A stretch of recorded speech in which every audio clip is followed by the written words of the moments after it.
O que acontece quando alguém está endividado? Por um lado, deseja sair das dívidas, quer ser livre o mais rápido possível. Isso é óbvio, não é? E se procura como fazer isso, certamente encontrará métodos e regras a seguir. Alguns deles compartilhamos neste canal. Por outro lado, quase sempre os devedores caem em certas armadilhas e nem percebem que estão cometendo um erro. Os 6 erros graves que você deve evitar quando estiver endividado. Contrair uma dívida para pagar outra. É como abrir um buraco para tapar outro. Por exemplo, usar o limite de um cartão de crédito para pagar a dívida em outro, ou pegar um empréstimo no banco X para pagar no banco Y. Essa não é a solução para o problema, mas sim adiar o estrago que está por vir. Ao fazer isso, é fácil cair em um círculo vicioso e nunca sair das dívidas, perder o controle e acabar se endividando ainda mais. Claro, se você está pagando 30% de juros e pode trocar por 15% nas mesmas condições, isso é fenomenal, é uma boa opção. O problema é que quando já estamos endividados, é difícil negociar melhores condições em um novo empréstimo. Os bancos sabem que devemos aos outros bancos. Ouça bem isso. A luta contra as dívidas nunca pode se basear em um aumento da dívida. E quanto aos créditos de consolidação? Ou seja, unir todas as dívidas em uma única com pagamentos mensais menores. Deve ser considerado apenas quando nossa situação financeira não nos deixa outra opção. Segundo, colocar os credores acima da estabilidade da sua família. O que você disse, Letícia?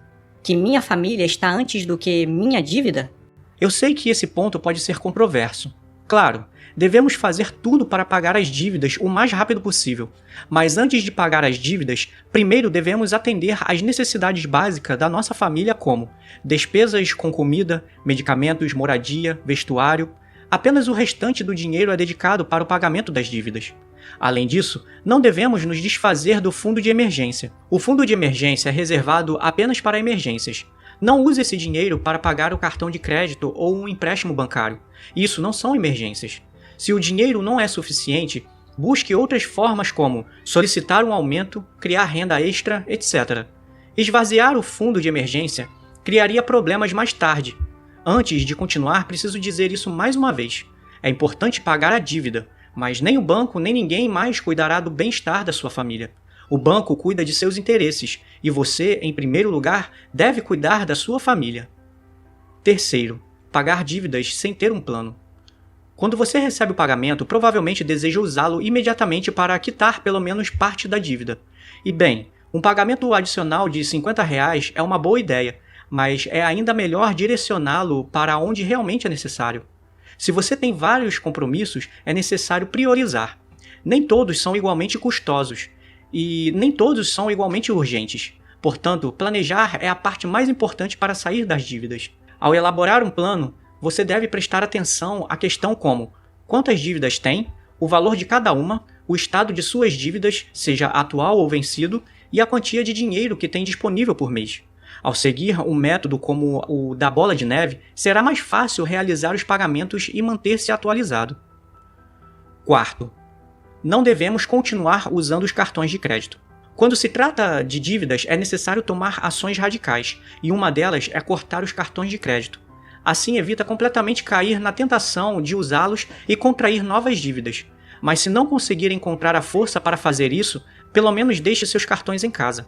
Levar seu cartão consigo tornará muito mais fácil ceder ao primeiro impulso e comprar algo que certamente não compraria com o dinheiro. Quinto, adiar os pagamentos para mais tarde.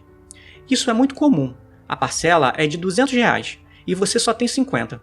Não é suficiente. Então você pensa que não vale a pena pagar esse mês. Você ficará um mês atrasado com a esperança de se colocar em dia no próximo mês. Quem nos faz pensar que se não podemos pagar R$200 conseguiremos pagar 400 ou mais? É muito mais provável que você tenha essas pequenas quantias do que o valor suficiente para cobrir toda a sua dívida. Talvez você consiga sair adiante pagando pouco a pouco, e mesmo que não seja assim, há uma coisa que quase sempre esquecemos ou não sabemos. Dependendo do país, para que um banco possa rescindir o contrato de um empréstimo, ele deve comprovar que você está inadimplente por X parcelas completas. Se, por exemplo, forem 3 parcelas e você deve pagar R$200 por mês, podem rescindir o contrato apenas quando você tiver um atraso de R$600 e 1 centavo. Se houver até mesmo 1 centavo a menos, eles não podem fazer isso. Nessa situação, você pode ganhar um mês extra de tempo por cerca de 50 ou até mesmo R$ 5. Talvez você não tenha um mês tranquilo, mas ainda assim evitará um cenário pior. Sexto erro: não criar um orçamento. É difícil, para não dizer impossível, ter controle sobre suas finanças e dívidas sem ter um orçamento. As pessoas pensam que planejar os gastos dá muito trabalho até acordarem um dia com R$ 5.000 em dívidas no cartão de crédito e se perguntam: como diabos isso aconteceu? Uma solução? Desenvolver um orçamento para áreas mais importantes como despesas de casa, alimentação, medicamentos, vestuário e educação. Deve ser um orçamento realista, que por um lado cubra essas necessidades, mas que também reserve espaço para realizar os pagamentos da dívida. Isso implica pagar apenas em dinheiro. Você já sabe onde fica o lugar para os cartões de crédito, guardados em casa ou na lixeira. E se você não quiser complicar sua vida, pode usar um sistema muito simples, a dos envelopes. Coloque o dinheiro necessário para uma semana e saiba que não deve gastar mais do que isso. Além dessas 6 coisas que acabou de ouvir, existe mais uma que quero abordar. Não se esconda dos seus credores. Por mais que você se esconda ou deixe de atender ligações e e-mails, sua dívida não vai desaparecer como um passo de mágica. Os juros continuarão crescendo a passos largos. O melhor é buscar um acordo. Durante o período de luta contra as dívidas, você também não deveria abrir mão de todos os prazeres. Não há dúvida de que sair das dívidas rapidamente exige sacrifícios, isso é indiscutível, mas se sua situação permitir, não esqueça de se premiar pelo esforço. Por exemplo, com uma ida ao cinema quando terminar de pagar a primeira dívida da sua lista. Manter a motivação é muito, mas muito importante. Desejo muito que essa informação não só ajude a manter a motivação, mas também a alcançar a liberdade das dívidas.